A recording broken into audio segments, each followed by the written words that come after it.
ਜੀ ਬਿਲਕੁਲ ਕਹਿੰਦੇ ਆ ਕਿ ਭਾਈ ਭਰਾਵਾਂ ਦਾ ਬਾਜ਼ੂ ਹੁੰਦੇ ਨੇ। ਮੈਂ ਇਸ ਵਕਤ ਬੰਗਲਾ ਮੰਠਾਰ ਦੇ ਚੱਕ ਨੰਬਰ 139 ਪੀ ਵਿੱਚ ਮੌਜੂਦ ਹਾਂ, ਜਿੱਥੇ 4 ਨਬੀਨਾ ਭਰਾ ਮੌਜੂਦ ਨੇ ਮੇਰੇ ਨਾਲ, ਜਿਨ੍ਹਾਂ ਤੇ ਇਸ ਵਕਤ ਜਿਹੜਾ ਹੈ ਦੁੱਖਾਂ ਦੇ ਪਹਾੜ ਟੁੱਟੇ ਹੋਏ ਆ।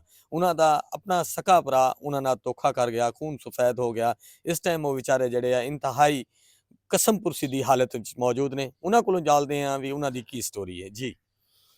ਜੀ ਬਿਸਮਿਲ੍ਲਾਹਿਰ ਰਹਿਮਾਨਿਰ ਰਹੀਮ। ਅਸੀਂ 6 ਭਾਈ ਸੀ। 2 ਅੱਖਾਂ ਤੋਂ ਬਿਲਕੁਲ ਠੀਕ ਸੀ, ਦੇਖਣ ਵਾਲੇ ਸੀ, ਔਰ 4 ਭਾਈ ਨਾਬੀਨਾ ਸੀ, ਜਿਨ੍ਹਾਂ ਦੇ ਵਿੱਚੋਂ ਸਭ ਤੋਂ ਬੜੇ ਭਾਈ ਅਫਜ਼ਲ ਸਾਹਿਬ ਸੀ, ਜਿਹਦੇ ਨਾਲ ਅਸੀਂ ਰਹਿ ਰਹੇ ਸੀਗੇ ਅੱਬੂ ਦੀ ਜ਼ਿੰਦਗੀ ਦੇ ਅੰਦਰ ਵੀ। ਔਰ ਉਹਨਾਂ 'ਚੋਂ ਜਿਹੜਾ ਦੂਸਰਾ ਭਾਈ ਠੀਕ ਸੀ ਉਹ ਮੁਹੰਮਦ ਅਰਸ਼ਦ ਸਾਹਿਬ ਸੀ। ਅੱਲਾ ਦੀ ਕਰਨੀ ਕਿ ਅਰਸ਼ਦ ਸਾਹਿਬ ਦੇ ਵੀ 2 ਬੇਟੇ ਮਾਜ਼ੂਰ ਪੈਦਾ ਹੋਏ, ਨਾਬੀਨਾ ਹੋਏ। ਅਰਸ਼ਦ ਸਾਹਿਬ ਪਰੇਸ਼ਾਨ ਰਹਿਣ ਲੱਗ ਗਏ। ਅੱਬੂ ਜੀ ਪਹਿਲੇ ਪਰੇਸ਼ਾਨ ਸੀ। ਸਨ 5 ਦੇ ਅੰਦਰ ਭਾਈ ਅਫਜ਼ਲ ਸਾਹਿਬ ਨੇ ਟਰੈਕਟਰ ਵਾਸਤੇ ਅੱਬੂ ਨੂੰ ਵਰਗਲਾ ਕੇ ਕਿ ਮੈਂ ਟਰੈਕਟਰ ਲੈਣਾ, ਮੈਨੂੰ ਮੁਖਤਾਰ ਆਮ ਦੇ।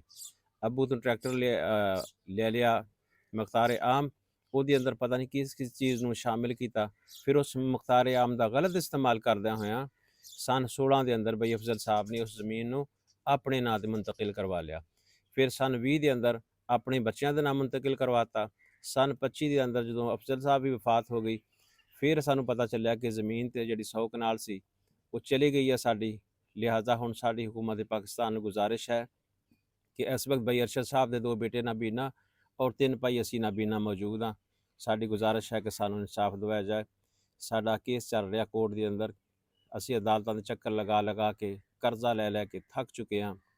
ਵਜ਼ੀਰ ਆਲਾ ਪਾਕਿਸਤਾਨ ਪੰਜਾਬ मोहतरमा मरियम नवाज साहिबा ਨੂੰ ਸਾਡੀ ਗੁਜ਼ਾਰਿਸ਼ ਹੈ, ਔਰ ਵਜ਼ੀਰ ਆਜ਼ਮ ਪਾਕਿਸਤਾਨ ਸਾਹਿਬ ਨੂੰ ਸਾਡੀ ਗੁਜ਼ਾਰਿਸ਼ ਹੈ, ਔਰ ਰਹੀਮ ਯਾਰ ਖਾਨ ਦਾ ਜੋ ਅਮਲਾ ਹੈ ਉਹਨਾਂ ਨੂੰ ਸਾਡੀ ਗੁਜ਼ਾਰਿਸ਼ ਹੈ ਕਿ ਸਾਨੂੰ ਸਾਡਾ ਹੱਕ ਦਿਵਾਇਆ ਜਾਏ, ਕਿਉਂਕਿ ਸਾਰੇ ਦਾ ਸਾਰਾ ਕੰਮ ਜਾਲੀ ਫਰਾਡ ਦੇ ਨਾਲ ਹੋਇਆ, ਧੋਖਾਦਹੀ ਦੇ ਨਾਲ ਹੋਇਆ। ਸਾਡੇ ਅੱਬੂ ਜੀ ਵੀ ਓਵਰ ਏਜ ਸੀਗੇ ਔਰ ਅਨਪੜ੍ਹ ਸੀਗੇ। ਅੰਮੀ ਜੀ ਵੀ ਇਵੇਂ ਹੀ ਓਵਰ ਏਜ ਸੀ, ਅਨਪੜ੍ਹ ਸੀ। ਇਹ ਸਾਰਾ ਗਲਤ ਇਸਤੇਮਾਲ ਕੀਤਾ ਉਹਨਾਂ ਨੇ। ਲਿਹਾਜ਼ਾ ਸਾਡੀ ਗੁਜ਼ਾਰਿਸ਼ ਹੈ ਕਿ ਸਾਨੂੰ ਸਾਡਾ ਹੱਕ ਦਿਵਾਇਆ ਜਾਏ। ਅੱਛਾ ਜੀ, ਮੇਰੇ ਨਾਲ ਇੱਥੇ ਹਾਫਿਜ਼ ਮੁਨੱਵਰ ਸਾਹਿਬ ਵੀ ਮੌਜੂਦ ਨੇ। ਉਹ ਵੀ ਨਬੀਨਾ ਨੇ, ਤਿੰਨੇ ਭਰਾ ਇਸ ਟਾਈਮ ਨਬੀਨਾ ਨੇ। ਇਹਨਾਂ ਦਾ ਪੰਜਾ ਵੀ ਜਿਹੜਾ ਹੈ ਉਹ ਨਬੀਨਾ ਹੈ, 2 ਮਾਜ਼ੂਰ ਹੈਗੇ ਆ।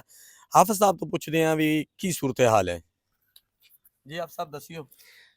ਇਸੇ ਤਰ੍ਹਾਂ ਭਾਈ ਨੇ ਜੋ ਅਖਤਰ ਨੇ ਦੱਸਿਆ ਉਹੋ ਹੀ ਹੈਗਾ ਸਾਡਾ ਵੀ। ਇਸੇ ਤਰ੍ਹਾਂ ਅੱਬੂ ਕੋਲੋਂ ਇਹਨੇ ਜ਼ਮੀਨ ਲਈ ਸੀਗੀ ਟਰੈਕਟਰ ਵਾਸਤੇ। ਮੈਂ ਟਰੈਕਟਰ ਲੈਣਾ, ਟਰੈਕਟਰ ਲੈ ਕੇ ਮੁੜ ਕੇ ਉਹਨੇ ਜਿਸ ਵਕਤ ਭਾਈ ਅਰਸ਼ਦ ਵੀ ਫੌਤ ਹੋ ਗਿਆ। ਫਿਰ ਅੱਬਾ ਬਿਮਾਰ ਅੱਬੂ ਹੋ ਗਿਆ ਬਹੁਤ। ਅੰਮੀ ਨੂੰ ਕਹਿੰਦਾ ਮੇਰੇ ਨਾਲ ਚੱਲ, ਮੈਨੂੰ ਕੰਮ ਆ ਤੇਰੇ ਨਾਲ।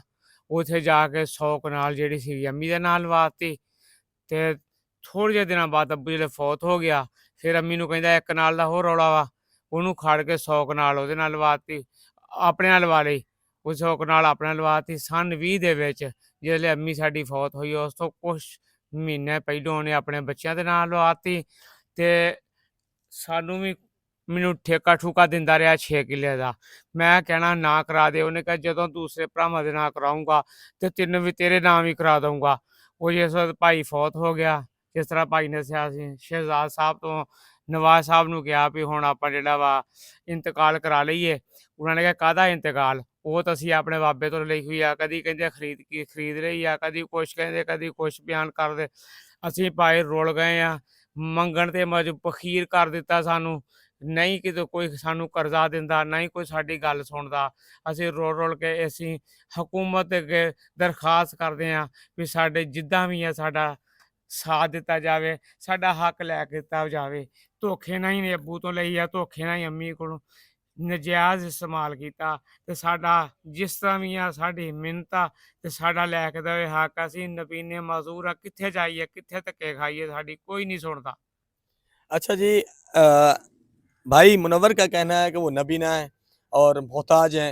लोगों के जो है वो लोगों से कर्ज मांग कर जो है अपने बच्चों का और अपना जो है पेट पाल रहे हैं। इस वक्त उन्होंने DPO रहीम यार खान, डिप्टी कमिश्नर रहीम यार खान, वज़ीर आला मोहतरमा मरियम नवाज़ साहिबा और वज़ीर आज़म शहबाज शरीफ से अपील की है कि उनको जो है उनका हक दिलवाया जाए जी।